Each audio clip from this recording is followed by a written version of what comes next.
नमस्कार। आज हम लोग देखेंगे डिसलेक्सिया। डिसलेक्सिया क्या है उसको जानने से पहले हमें जानना होगा अधिगम और विशिष्ट बालक। अधिगम का अर्थ होता है यहाँ सीखना। कोई भी व्यक्ति या बालक किसी भी परिस्थिति किसी भी समय में सीखता है। इसमें इसका यह अर्थ नहीं होता है कि केवल एक टीचर से ही सीखा जा सकता है। सीखने की प्रक्रिया किसी से भी हो सकती है। बच्चे बूढ़े से सीख सकते हैं, बूढ़े बच्चे से सीख सकते हैं। किसी भी परिस्थिति में सीखा जाता है और सीखने की प्रक्रिया यह जीवन पर्यंत चलते रहती है। जन्म से लेकर मृत्यु तक व्यक्ति सीखता रहता है। विशिष्ट बालक, विशिष्ट मतलब होता है बिल्कुल अलग। जो नॉर्मल होते हैं, समान होते हैं, उनसे बिल्कुल अलग विशिष्ट बालक कहलाता है। यहाँ पर है कि प्रत्येक बालक की आनुवांशिकता और वातावरण दूसरे बालकों के समान नहीं होता। यानी कि यहाँ पर उदाहरण में आप राम और श्याम को ले लीजिए। राम में अलग आनुवांशिकता और वातावरण का प्रभाव देखने मिलेगा और श्याम में अलग देखने को मिलेगा।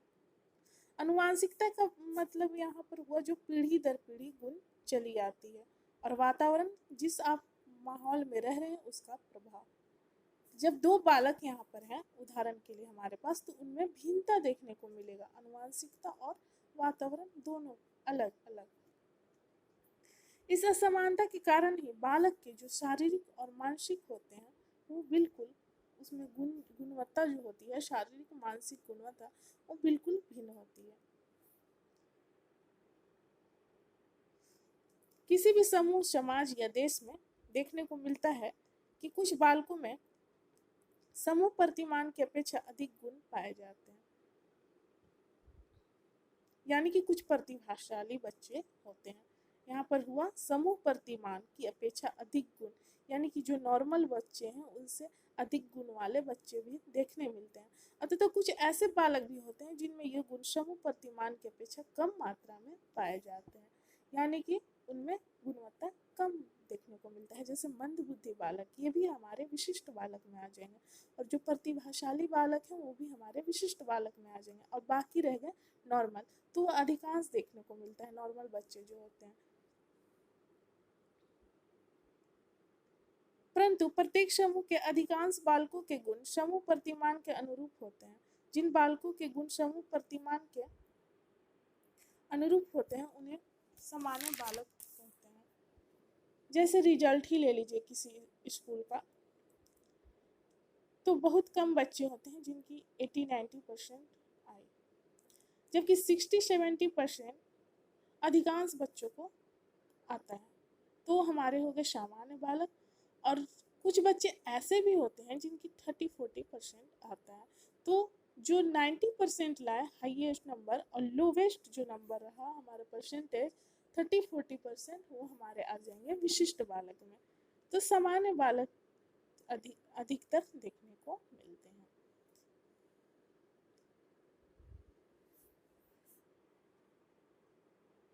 यहाँ पर देख लीजिए, तथा जिन बालकों में समूह प्रतिमान की अपेक्षा अधिक यानी प्रतिभाशाली बालक और कम गुण यानी मंद बुद्धि बालक पाए जाते हैं उन्हें विशिष्ट बालक कहते हैं। अब हम डिसलेक्सिया के बारे में जानेंगे। यह अर्थ है विशिष्ट बालक का, देख लीजिएगा वही चीज़ है, और कुछ विद्वानों के अनुसार परिभाषाएं दी गई है, उसे भी आप देख लीजिएगा।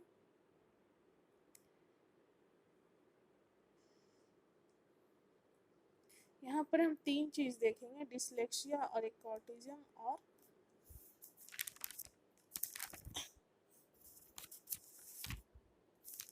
ऑटिज्म में का अर्थ हो गया हमारा आत्म केंद्रित बालक, वो भी देख लेंगे उसमें क्या विकृति है। और तीसरा हम देख लेंगे ध्यान अभाव विकृति। ये सब क्या क्या विकृति है वो सब देख लेंगे हम। तो पहले डिसलेक्सिया। डिसलेक्सिया एक ऐसी विकृति है जो किसी बच्चे को पढ़ने में परेशानी उत्पन्न करती है, यानी कि एक बीमारी है। यहाँ पर इसका संबंध पढ़ने से है। यह विकृति सीखने से संबंधित कठिनाइयाँ उत्पन्न करती है, पढ़ने और सीखने।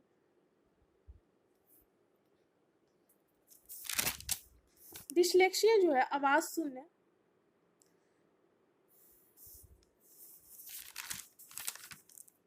शब्द और अक्षरों को पहचानने से संबंधित समस्या है। इस पर जो विकृति से संबंधित बालक होता है उनको आवाज सुनने में भी परेशानी होती है और शब्द और अक्षर को भी वो नहीं पहचान पाते हैं, उन्हें कठिनाइयां होती है पहचानने में। डिसलेक्सिया ग्रसित बच्चों की दृष्टि और बुद्धि समान ही होती है, यानी कि नॉर्मल बच्चे की तरह ही उनकी जो दृष्टि है और बुद्धि है वो नॉर्मल बच्चे की तरह ही होती है। बाकी व्यवहार में कोई और स्पष्ट लक्षण ना दिखाई देता है, जिसके कारण कई बार कई सालों तक इसका पता ही नहीं चल पाता किसे ये मतलब ये बीमारी से ग्रसित है ये बच्चा। यद्यपि इसका कोई इलाज नहीं है, पर विशेष शिक्षा और प्रशिक्षण के द्वारा विकृति से ग्रसित बच्चों की सहायता की जा सकती है। उनको प्रशिक्षण और शिक्षा के द्वारा, विशेष शिक्षा, इनको इस बीमारी को दूर किया जा सकता है। क्या समस्या होती है डिसलेक्सिया संबंधित बच्चों की? तो सुनकर अक्षर व शब्दों के साथ संबंधित ना कर पाना, यानी कि उनको समस्या होता है, जो अक्षर सुने वो उसमें सामंजस्य नहीं स्थापित कर पाते हैं कि मुझे क्या बताया गया टीचर के द्वारा या लोगों के द्वारा। वर्तनी से संबंधित समस्या है, वाक्य से संबंधित भी समस्या होती है उनको, जो वाक्य बोला गया उन समझ में नहीं आता उन्हें। शब्द व अक्षरों को पहचानने की समस्या, इसकी सकारात्मक पहलू क्या है? डिसलेक्सिया से ग्रसित बच्चों का एक सकारात्मक पहलू भी है। क्या है? ऐसे लोग सृजनात्मक होते हैं, नवीन चीजों को खोजना चाहते हैं एवं प्रशिक्षण तथा सहायता प्रदान करने पर ऐसे लोग बहुत अच्छी प्रदर्शन करते हैं। यानी कि प्रशिक्षण और सहायता से इनकी ये जो विकृति है, बीमारी है, दूर किया जा सकता है। नकारात्मक पहलू क्या है? डिसलेक्सिया से ग्रसित बच्चों या व्यक्ति में अभिप्रेरणा की कमी होती है, यानी कि उनमें साहस नहीं होता। कोई भी काम अगर वो करना चाहते तो हमेशा उनमें निगेटिव सोच आती है कि ये मैं नहीं कर पाऊंगा, एवं इनके जीवन में तनाव होता है, वो हमेशा टेंशन में रहते हैं नकारात्मक सोच को लाकर। यदि इनकी समस्या को समझा ना जाए तो ये अपनी शैक्षिक उपलब्धि कम होने के कारण, क्योंकि ये तो इनको शैक्षिक समस्या होती है, शब्द अक्षर को पहचानने की कई ऐसी समस्याएं होती है, तो ऐसी कम होने के कारण, शैक्षिक उपलब्धि कम होने के कारण ये तनाव में रहते हैं। इसका लक्षण क्या है? डिसलेक्सिया का लक्षण, इनको भाषा कौशल सीखने में परेशानी का सामना करना पड़ता है। विशेष रूप से ये अक्षर या शब्दों को पहचानने से संबंधित गलतियां करते हैं। ये नहीं पहचान पाते क्या लिखा हुआ है, क्या ये शब्द है।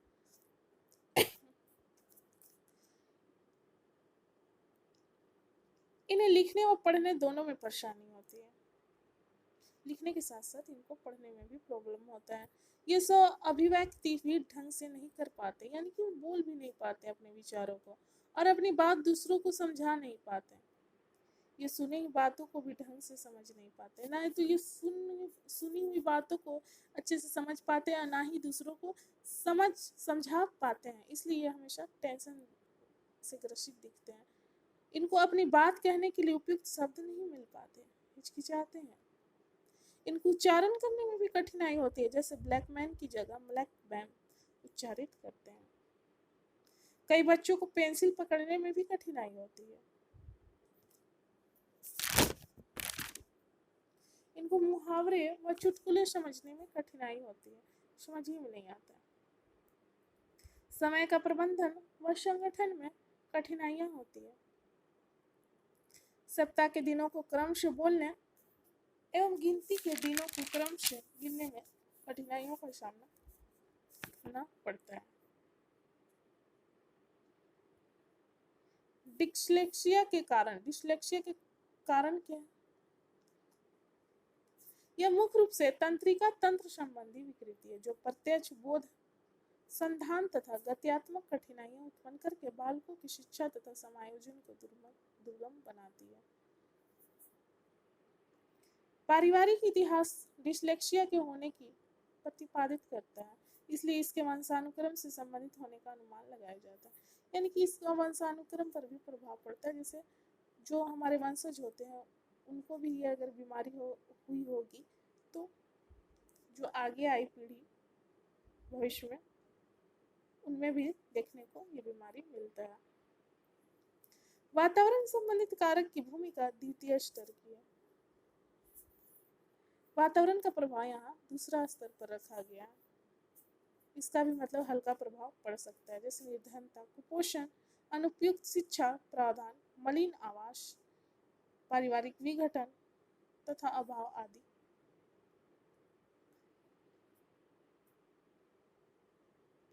निदान, इसको दूर कैसे, उपचार क्या है? पारिवारिक इतिहास का अध्ययन करना आवश्यक समझा जाता है। यानी कि यहाँ पर देखना होगा कि कहीं इनके जो वंशज है उनमें तो नहीं था ये बीमारी। निदान के मानकीकृत परीक्षण की बैटरी, जिसमें पढ़ने, भाषा विकास, वर्तनी, उच्चारण तथा बौद्धिक योग्यता संबंधी परीक्षण सम्मिलित होते हैं। कई तरह के परीक्षण किया जा सकते हैं इनमें। व्यवहार का सतर्क, सुविचारित एवं सूक्ष्म निरीक्षण करना, व्यवहार को देखना होगा। निदान करने के लिए यानी कि दूर करने के लिए ये सब करना पड़ता है, देखना पड़ता है उनमें क्या क्या चीज है। शैक्षिक उपलब्धि, गणित, भाषा, स्मृति संबंधी परीक्षणों का प्रयोग किया जा सकता है।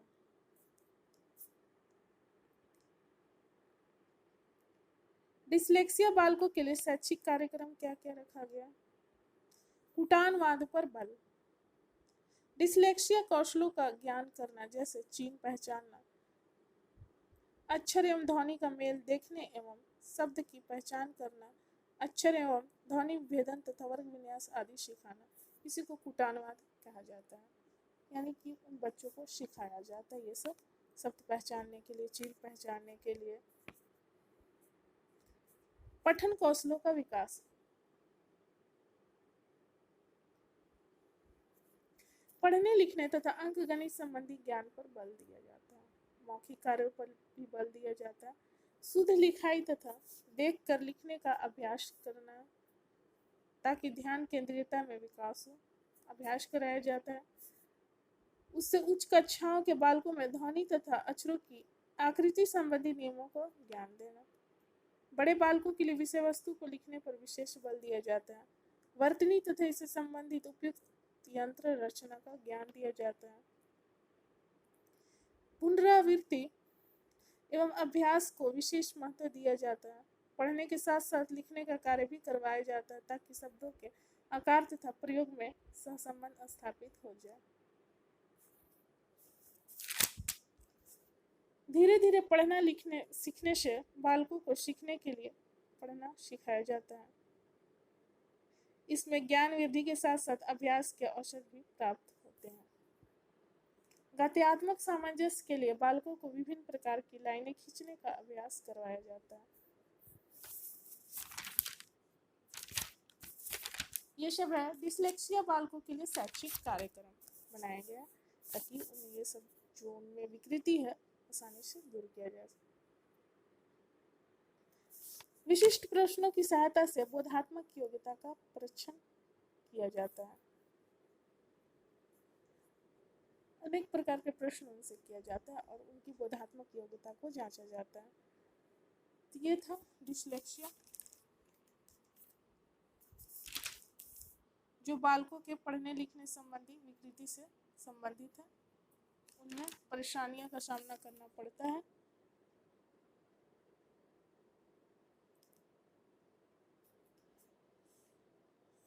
यहाँ पर हमारा समाप्त होता है। मिलते हैं अगले वीडियो में। धन्यवाद।